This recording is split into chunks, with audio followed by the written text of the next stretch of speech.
So here we have the Vauxhall Corsa on a 20 plate. I'm going to start off by hopping inside the car and running through some controls first of all.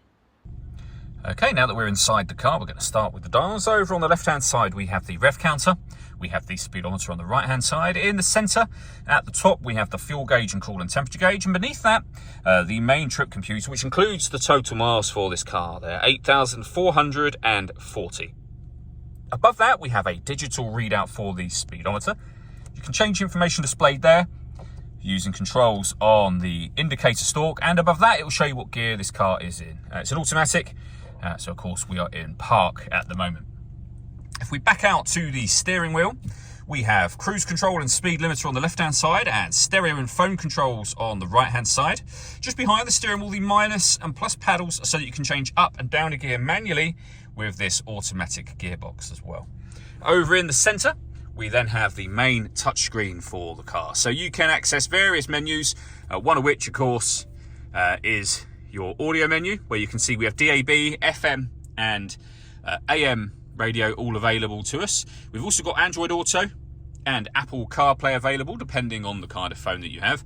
You can pair your phone up with the phone icon up in that top corner.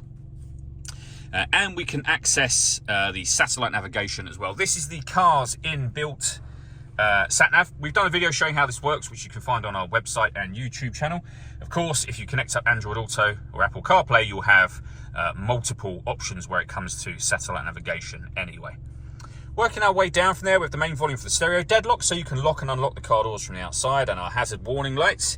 We then have the air conditioning for the car, so you can adjust the temperature, the fan speed, the direction the air is being distributed in. The air conditioning is on at the moment, so that's off, back on again. We've also got the ability to recirculate the air that's in the car. It's a great way of heating it up or cooling it down quickly depending on the temperature you set. We have a heated passenger seat with 3 different heat settings, and the same over here for the driver's side. Underneath that section we have our USB input, our 12-volt charging socket, and then these buttons just here. So you can turn off the stop and start. This car is designed to cut out when it's stationary in traffic to save you fuel. The system is turned off when that light shows. We have our lane departure warning system. You can turn on or off.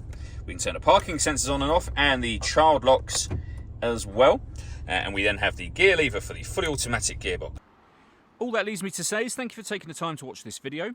If you'd like to come and see this ULEZ compliant car for yourself and have a test drive, please feel free to call either of our MJA sites. We'd love to hear from you soon.